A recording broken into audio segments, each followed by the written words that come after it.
Hey guys, how's it going? It's Shubham here, and um, today we are trying to solve a probability question that's usually asked in quantitative finance interviews. So it's based around the expected value of a card deck. So the question goes like this: on average, how many cards in normal deck of free-to playing cards do you need to flip over to observe your first ace? So if you're not familiar uh, with the cards in a deck. So there's 13 classes of cards. Each card has four. So each class has four cards. So there's king, there's queen, there's jack, there's ace.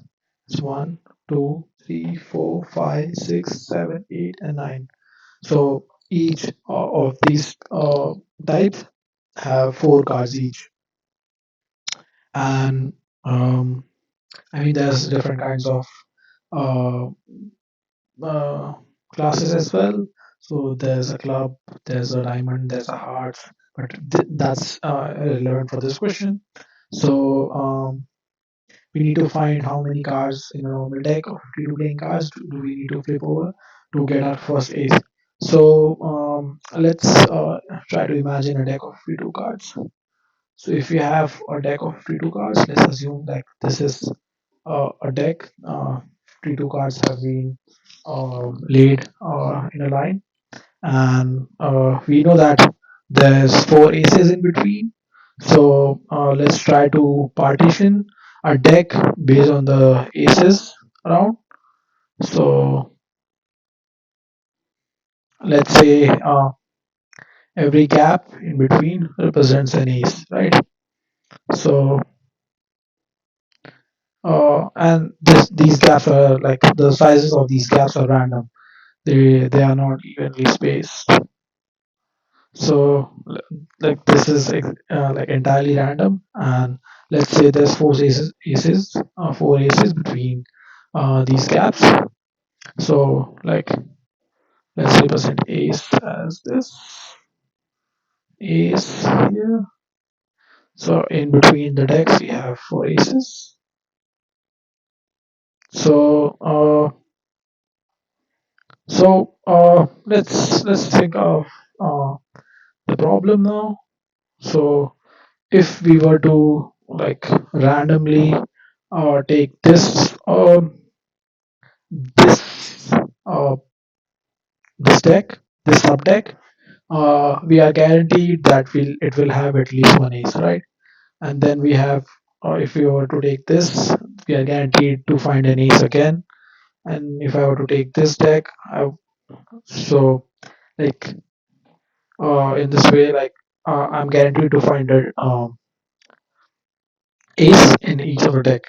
So uh, essentially, what we need to do is we need to find the average size of this deck that contains sub deck that contains an ace, right? So there's four aces. So the remaining number of cards. So like all the remaining cards, let's say that we have removed um, all the aces from between. So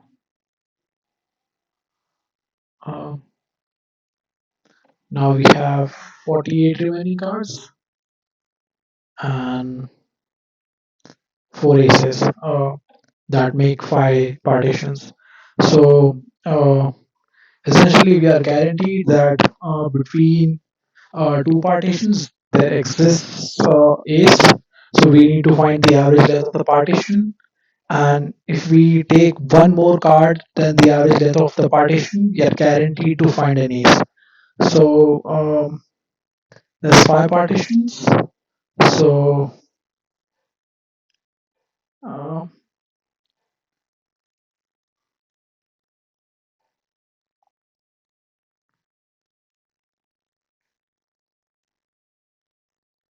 so there's five partitions and 48 cards remaining. Um, and we add one to get so like to ensure that uh, if we are sort of like like taking the ceiling value of the thing, uh, actually it would be something like we are taking one more card just to make sure that we are not missing out because the card that's there. So so that we don't miss out if the card, so the ace card is um, on the at the end of the partition, because remember we are trying, uh, 48 by 5 is the minimum, sorry, the average length of these partitions. So we need to take one more card to ensure that uh, we are covering this part as well. So the missing part where like we are assuming where the ace is. So this comes out to be 48 by 5 plus 1. So it comes out to be 10.6. Um, so let's see. And the answer is correct. Um, yeah. So that was the solution for this. Um, please uh, like and share if you found this helpful. And um, I guess that's it for the video. Uh, I'm going to further explore one more solution for this. If you want to stick around and watch that, you can. So there's one more solution that I can think of. Um, so suppose, uh, let's say we have one draw, okay, and we're trying to find an ace, right? So probability of finding an ace is 4 by 52, right? Uh, let's say two draws. Uh, the probability of finding an ace now is 4 by 52 into um, 3 by 51, right? Um, 3 draws. Now the probability of finding an ace is a sort of a continuation of the previous um, pattern.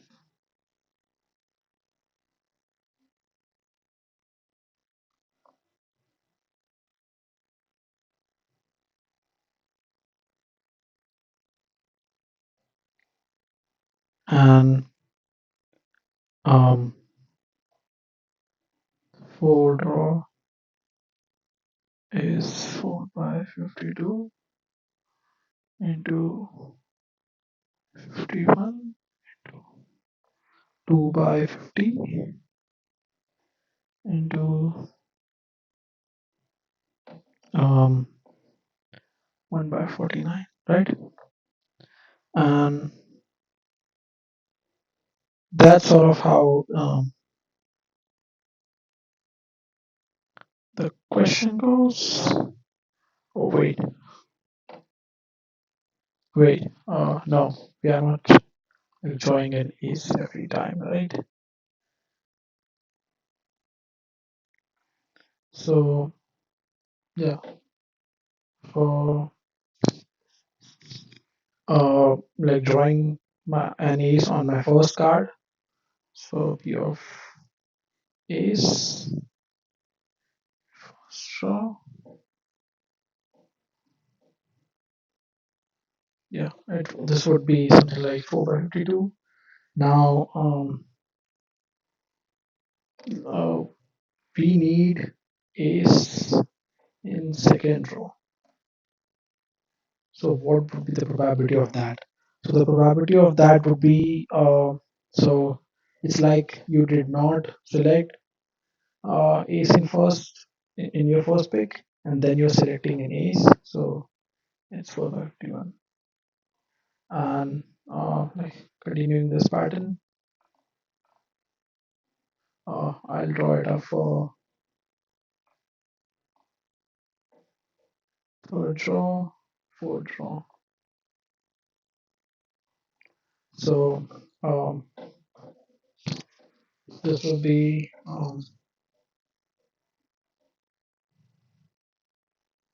so like first two draws again you fail to get an ace, so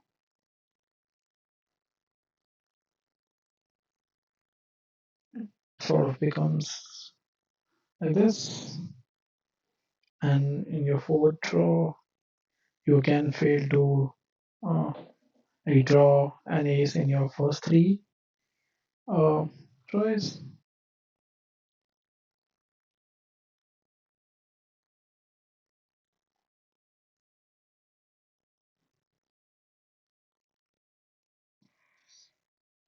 Yeah.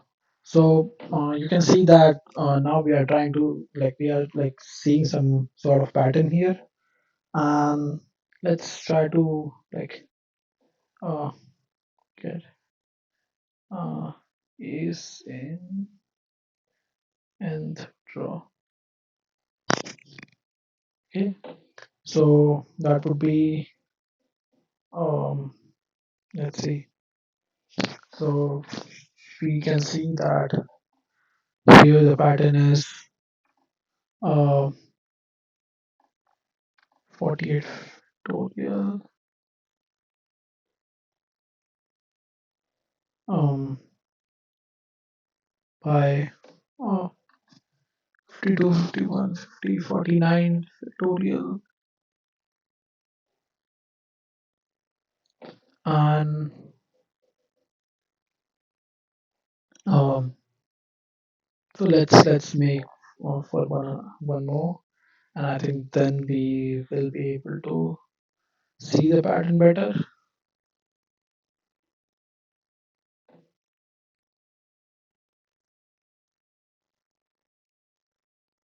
Oh, sorry.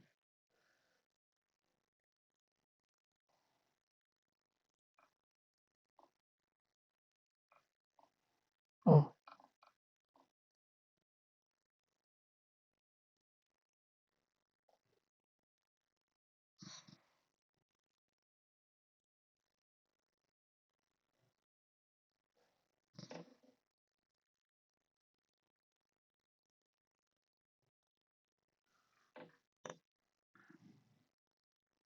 yeah. So let's try to like isolate the pattern.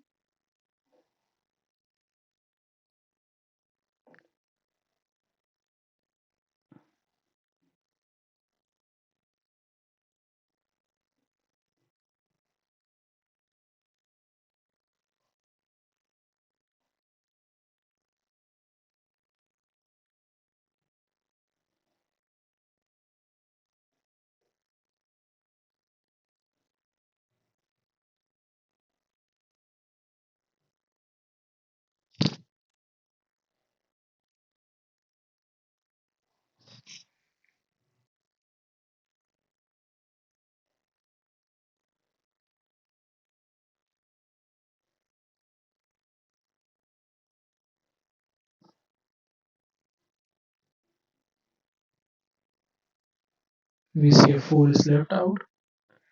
Yeah. So you can see that for the next iteration, so for the sixth one, it will become something like this,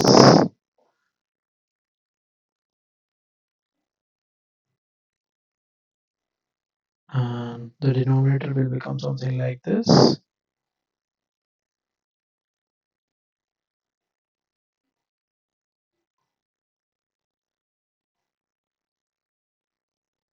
and this will like continue for like increasing values of n. So if you can like see, this can be written as a factorial notation. So I mean, I was able to see some sort of pattern here, uh, but yeah, it's usually difficult to spot. So you can see that there was sort of a pattern. So, so n is 6 now.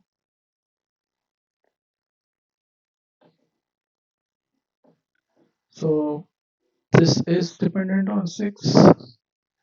Let's see how. Um, so um, if I write this as a factorial, and then write this as a factorial, what's missing? So for 6, it should have been 40, 48 minus um, x n. So that would give me, um, let's see, um, for 6, it would give me 42 factorial. So I'd be left with 43 here. No, so I want 40. Let's see what I want. Uh-huh.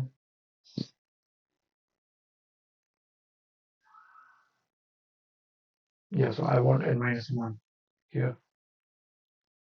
So 49 minus n minus 1. Sorry, 48. Yes, n minus 1.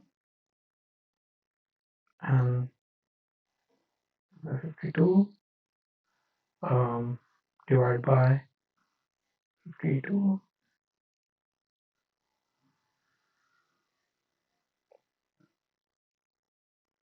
Sorry, 52. um, and since we have 6 values here, I think this would suffice here. So to write this in a cleaner way, it can be written like this.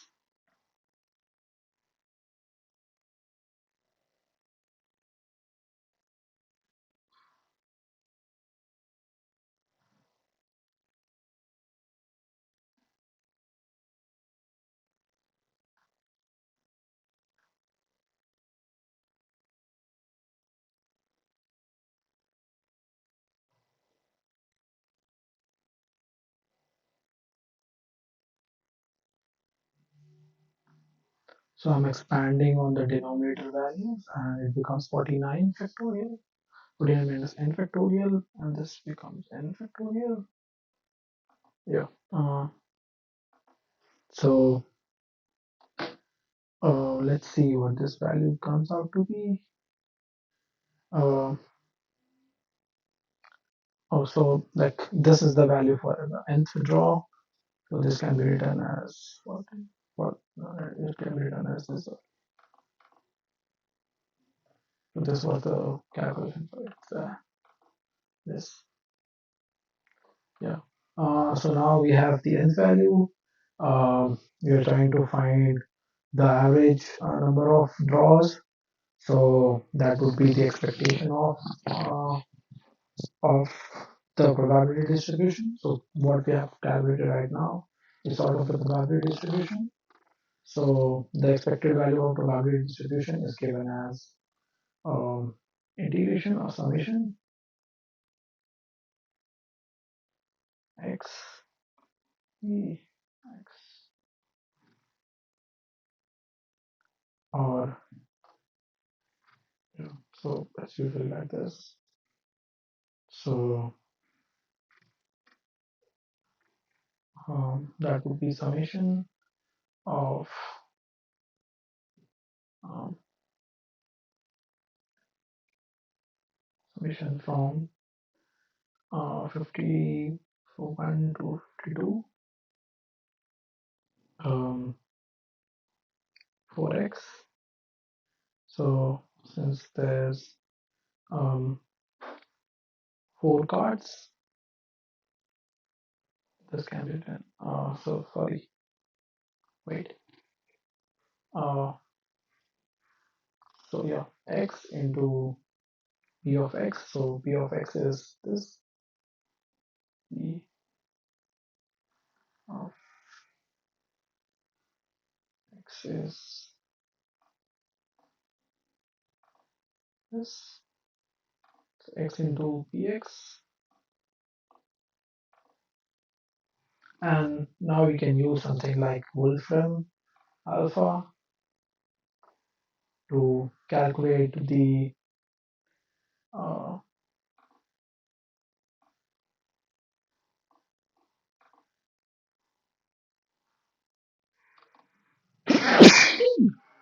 excuse me. Yeah, let's see this solves for us. So it couldn't. Oh,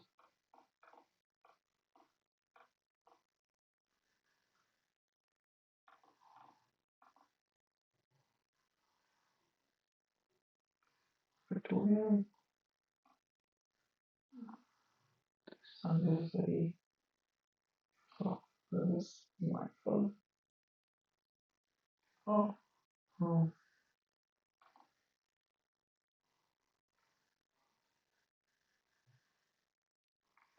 so like I think we need to write this better. That's the summation. Yeah, now think x1 equal.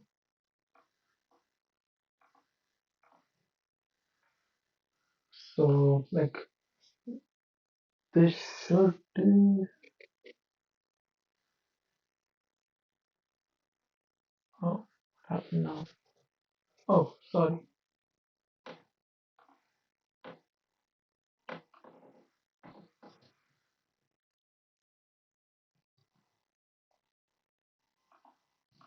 Oh, sorry again. Yeah. I'm sorry. I had missed four. So if you can see, I missed a four in a lot of places. So there's a four here. So remember this four was here. So we need to carry it here. We need to carry it here. And it goes everywhere. So be mindful of that. So uh, I mean, this is sort of the lengthy way to do things. The first explanation was sort of the quick way, and ideally, that's what you should take. This comes out to be 53 by 5 or 10.6, which is the same answer as we had calculated earlier. So these are like two approaches that you can take, but definitely the first approach is something that's expected of you during an interview, and that's the one that you should go with for the sake of the interview. But you're definitely there's other approaches to take. Um, yeah, I guess that's it for now. See you later. Um, Stay tuned with me. Uh, Subscribe to my channel if you'd like to see more of content like this. And I'm like thinking of posting some um, uh, lectures sort of things related to quantitative finance. So I'll do that as well. Yeah. So stay tuned and subscribe to my channel. And see ya.